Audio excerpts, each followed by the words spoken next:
Hi, I'm Kevin Lane Keller, E.B. Osborne Professor of Marketing at the Tuck School of Business at Dartmouth College in the United States of America. Happy to be able to speak at the conference, even if I'm doing it by video. It sounds like a tremendous event. I think it's a fascinating area for integrated communications for the Vatican, and the opportunity for me to partner with academics from such a prestigious university in Italy is a true honor for me. So I'm really pleased to have this opportunity. So what I want to do is I just wanted to make a few remarks. I know you're going to hear a lot from a lot of people on a lot of different topics. So I just want to make a few remarks about integrated communications and kind of the role that it plays, and especially as it might pertain in this setting. And I think the one realization with integrated communications is that there are lots of different ways to communicate with people. There are a lot of different people you want to communicate with, and there are a lot of different things you'd like to be able to communicate. So that's why the integration part is so crucial, because you really have to think through, how do I put together, how do I assemble all of these different communication options and messages and constituents and parties? How do I pull all this together, and in what ways? And I think that's really one of the fundamental challenges. I think I'd say first off, just the realization that that is the case is enormous, because a lot of people, I think, don't even acknowledge that, and therefore they kind of do their communications on a real piecemeal basis. It's not done in sort of a comprehensive, a holistic, a strategic way. So I applaud all of you for that realization in terms of that work that's being done, those who are working on this project especially, and trying to think through how to do a better job with integrated communication. Recognizing different constituents, recognizing the different messages, recognizing the different objectives. So you may be wanting to create awareness. You may be trying to create some image and trying to create stronger beliefs and understanding of certain aspects, if you will, about a brand, and understanding what in particular differentiates it, what it does that's sort of unique or special. Trying to get people more loyal, getting people to actually care more about the messages that they're receiving. So there's so many different kinds of objectives, and they're all important, and they all can be affected in different ways through different communications. And there's so many communication platforms. You know, besides there's sort of traditional, when you think about just for any brand, just think of any brand, it could be traditional advertising, whether it's done on television or magazines. You've got all kinds of PR and press that goes on, and that's really important in terms of the media and the role that they play. You have events that you create and can have people get involved with. You have, so all the experiences that are actually literally with the brand, so fundamentally important for any brand. And thinking about a Vatican brand or any other brand for that matter is really crucial. And then obviously the digital world, where there's so many sources and outlets to communicate now, with social media, with websites, and with emails, and all different kinds of things. So it's really challenging, I think, but it's also exciting, because now you have the chance to communicate in ways that you never could before to so many different people, and really efficiently. And I think that's the exciting part, is the ability to reach out and to communicate to different constituents in ways that they would want to be communicated to, in ways that allow you to give the messages that you want in just a very cost-effective and efficient manner. So it's very exciting.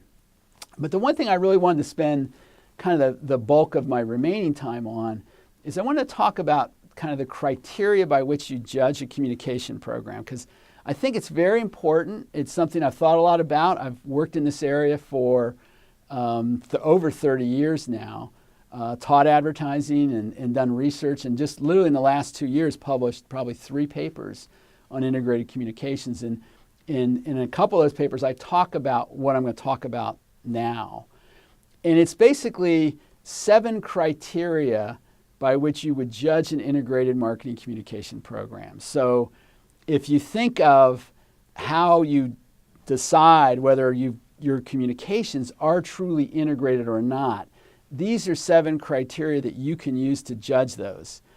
They all start with the letter C, so I call them the 7 C's. So I guess we're going to say all the 7 C's, if you want to think of it that way, for the next few minutes as we go through these, and I'll try to explain them a little bit and define them for you. The first 2 are really the kind of fundamental ones to any media planning at all, any communication program, and it's cost and coverage. It's basically for any communication option, any vehicle that I'm thinking of using, how many people is it going to reach and what's it going to cost me in terms of my target market. That's really sort of classic media buying, media planning, but it's very, very important because you have to know who you're reaching, how many different options are reaching them, how much overlap there is, and then obviously the cost associated with that. So that's step 1. So again, we're thinking of we have a set of communication options. We've got a program that we're thinking of running. Is it integrated? Well, the first questions you ask, the first criteria are cost and coverage. The next one is what I call contribution, and that is independent of anything else. If I just look at a communication option in isolation, whether it's a press release, whether it's something that's done in social media, whether it's maybe even an ad, how well does it work? What exactly does it do in terms of creating brand equity, towards changing people's awareness or image or attitudes or opinions or actions? So, because I want to design each one of my communications as well as possible. I want to make sure that they are doing the things that those communication options are designed to do and are particularly good at. All communication options have strengths and weaknesses. So making sure that the contribution is really great in each of them. So they're really well designed and really well executed. So that's the third criteria. The next 2, the 4th and the 5th, are what I call their consistency and complementarity. Those are the ones that really get at how do the different communication options interact. So consistency is how much overlap is there, how much do they sort of say the same things. Consistency can be very important, and in fact, some people define integrated communications as only in terms of consistency. And I'm going to argue in a second that's not the right way to think about it. But consistency is crucial because there are usually some very fundamental core messages you want to get across, and you're going to try to make sure you get them across in different communication options or vehicles. So very important to be able to do that. That said, all brands, have multiple messages typically associated with them. There's a richness to brands. There's multiple things you would like them to, or associations you would like linked to your brand. So I talk about complementarity in the communication program. Is it covering the different messages that you would like to have covered? So I want to sometimes be saying the same thing in a communication option as another communication option. Other times I want to say something different because I think of integrated communication as painting a picture. So you think of those wonderful portraits, and it's literally trying to paint a picture of a brand in the minds of consumers. So they really truly understand it, appreciate it, and it means something to them. And there's a clarity and a richness. So if I've got different brushes, there's sometimes I've got a lot of the same color. There are times I have different colors in the brushes and different textures. So consistency and complementarity are very important to understand that the similarities and the differences that different options have. The idea that you're going to have different interactions that occur, and you want to make sure that you know how well that happens. So it's the fact that because of something I do in one communication option, it's actually going to affect how I process and what I learn and what I think and I feel from another communication option. So the idea of having those interactions are really, really crucial, because that's part of the mixing and matching of communication options. I want to always be thinking of, how do I make sure that the whole is greater than the sum of the parts? And I do that by sort of designing these that not only have great contributions and consistency and complementarity, that have those interactions that I want to have. And then lastly, there's it's the notion of having some, making sure that these have some, I call it conformity, but it's really versatility. It's the fact that one of the things I have to realize with integrated communications is I don't know necessarily when different consumers or when different people get the messages. So they may get them at different sequences, different order. They may not, let's go back to what we said earlier. We've got some digital, we've got PR, we maybe have a magazine ad. Maybe they only see one or two, not all three, different orders. Ideally, my communications work well, any one of them, no matter what else they've seen. So no matter what sequence they've gone through, no matter whether they've seen or not seen other communications, that they work well. Ideally, then they work even better when they're combined in some sense. So thinking of that combination, if you will, that criteria. So how they interact with each other.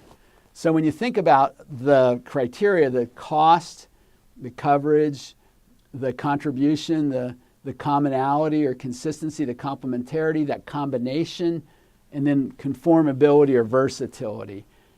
The idea is to really mix and match and combine them in smart, strategic ways so that you are getting the whole greater than the sum of the parts, so that all of your different communications have impact, but they actually have greater impact because of what you're doing in other communications. And that, I think, is the secret of integrated marketing communications, is to be able to, like I said, paint that picture with these different brushes. Or another metaphor I sometimes like to use is like an orchestra. So the idea of, it's the same thing, it's a symphony. It's how that orchestra goes about actually creating this wonderful sound, and how those instruments play together. And each by themselves, as they solo, sound fantastic, but when they come together, there's something special. So whether you like the metaphor of the painting or the metaphor of the symphony, that's, I think, really ultimately the goal of integrated communications, is to sort of recognize that. So I just wanted to talk a little bit about that, because I think that's one of the most important considerations. I think it's a challenge to design and implement communication programs that truly satisfy all 7 of those criteria. It's not easy. And you can get very mathematical about it, because there's a sort of scientific part to that, but there's also a very creative part to that. There's sort of an artistic part to that. And I think that balance is what makes designing and implementing communication programs so exciting. And I think just being mindful of and thinking about, as I said at the beginning, just acknowledging that these are some of the factors that are going to affect the success of my communication program is really, really important. So if you just step back and say, look, I know I have different constituents who have all their own attitudes and different kinds of needs, communication needs. I'm going to communicate to them differently. I'm going to come up with different options that will affect them, differently and different for different people. I'm going to try to orchestrate them and pull them together in a way where I really recognize their strengths and weaknesses, and put them together in a process that is creative, that really, has the best possible communications by themselves, but more importantly, as they interact with each other. And I think, keeping that in mind is, I think, will help a whole lot. And then bringing as much science and art as you will to the actual, taking those considerations and pushing them forward. So I think it's a wonderful project. Excited about hearing about it. I think it's going to be something that will really, really make a difference. I'm glad I was able to spend a few minutes with you, even if only by video. And I look forward to having the chance at one point to actually get over there and work with some of you in person. But in the meantime, have a great conference and good luck with all that you do. And thank you very much for your time and attention.